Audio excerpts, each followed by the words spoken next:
আজকে আমার রেসিপি হলো মোচার চপ। মোচার চপ কলকাতার একটি বিখ্যাত স্ট্রিট ফুড। মোচার চপ যেখানেই খাওয়া হোক না কেন, রাস্তার পাশে বিক্রি মোচার চপের মতো যেন স্বাদই হয় না। কিন্তু আপনারা এখন খুব সহজে ঘরে বসে আপনার প্রিয় স্ট্রিট স্টাইলের মোচার চপ তৈরি করে নিতে পারবেন। আর এইভাবে মোচার চপ বানালে এর স্বাদটা হবে একদম স্ট্রিটে বিক্রি মোচার চপের মতো। দেখে নিন স্ট্রিট স্টাইল মোচার চপ আপনি কিভাবে বানাবেন।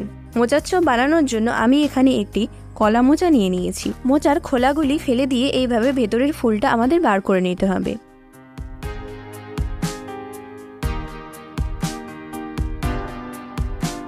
এবার ওই ফুলগুলির মাঝের অংশটা হালকা চাপ দিলে নিচে থাকা একটি পাপড়ি সেটাকে আমাদের বার করে নিতে হবে এবং ফুলের পরাগ রেণু যেটাকে বলা হয় ওটাকেও ফেলে দিতে হবে। দেখুন এইভাবে আমাদের প্রতিটা ফুল ছাড়িয়ে নিতে হবে।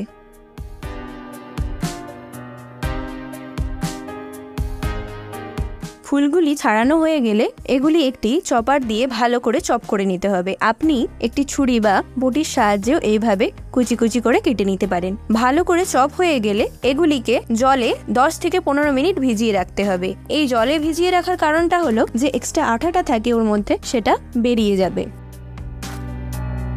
এবার ফুটন্ত জলে হাফ চামচ হলুদ গুঁড়ো দিয়ে দিতে হবে, দিয়ে ভিজিয়ে রাখা ফুলগুলো ওতে দিয়ে দিতে হবে এবং এটি ঢাকা দিয়ে প্রায় 4 থেকে 5 মিনিট সেদ্ধ করে নিতে হবে। সেদ্ধ করা হয়ে গেলে এইভাবে ছেঁকে তুলে নিতে পারেন বা জলগুলি ছাড়িয়েও নিতে পারেন।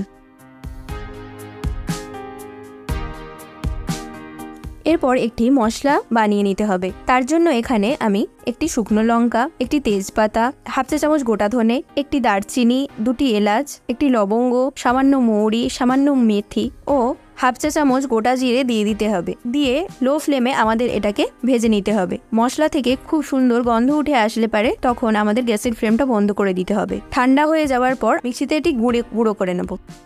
ওই কড়াইতে 2 চামচের মতো সরিষার তেল দিয়ে কুচিয়ে রাখা পেঁয়াজগুলো দিয়ে দিচ্ছি, দিয়ে ভেজে নেব।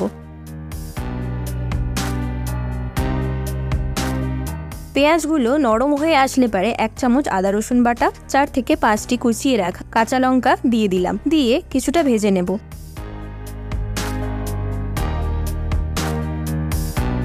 একটু ভাজার পর মশলাগুলো একে একে দিয়ে দিতে হবে। দিয়ে দেব স্বাদমতো লবণ, হাফ চা চামচ হলুদের গুঁড়ো, হাফ চা চামচ লঙ্কার গুঁড়ো।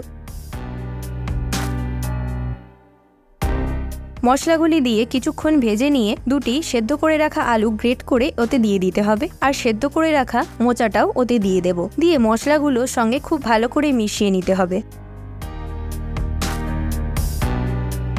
ভালো করে মেশানো হয়ে গেলে এতে প্রথমে যে মশলাটা বানিয়েছিলাম সেই মশলার 2 চামচ দিয়ে দিলাম, দিয়ে ভালো করে কষিয়ে নিতে হবে।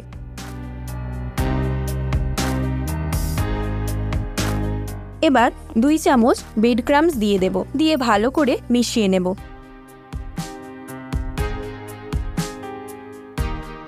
ভালো করে মেশানো হয়ে গেলে পারে আমি এই পুরটাকে ঠান্ডা হতে দেব। একটি পাত্রে ব্রেড ক্রাম্বস নিয়ে নিতে হবে, আরেকটি পাত্রে 1 চা চামচ কর্নফ্লাওয়ার দিয়ে সামান্য জল দিয়ে মিশিয়ে একটা খুব সুন্দর ব্যাটার বানিয়ে নিতে হবে।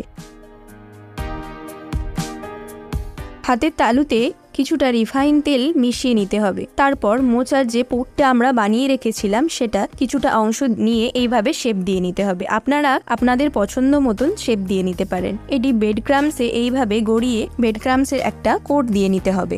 ভালো করে প্রথম কোটটি দেওয়া হয়ে গেলে এটি কর্নফ্লাওয়ারে একবার ডুবিয়ে নিতে হবে, আবার এটা ব্রেড ক্রাম্বসে দিয়ে সেকেন্ড কোটটা দিয়ে নিতে হবে। এটি ডবল কোট দিলে খুব ভালোভাবে ভাজা হয় এবং ভেতরে তেল ঢুকে যায় না, তাই সবসময় চেষ্টা করবেন ডবল কোট দিয়ে নেওয়ার। এইভাবে আমি সবগুলো কোট দিয়ে নিয়ে 10-15 মিনিট ফ্রিজে রেখে দিতে হবে। ফ্রিজে রাখলে ভাজার সময় ভেঙে যাবে না।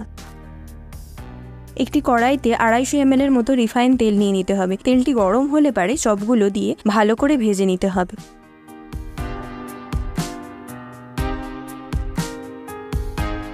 ভালো করে ভাজা হয়ে গেলে চপগুলি যখন বাদামি কালার আসবে তখন একটি টিস্যু পেপারে আমাদের তুলে রাখতে হবে। এখানে টিস্যু পেপারে তুলে রাখার কারণটা হচ্ছে যে এক্সট্রা তেল থাকবে সেগুলো টিস্যু টেনে নেবে। গরম গরম সার্ভ করার জন্য রেডি আমাদের মোচার চপ।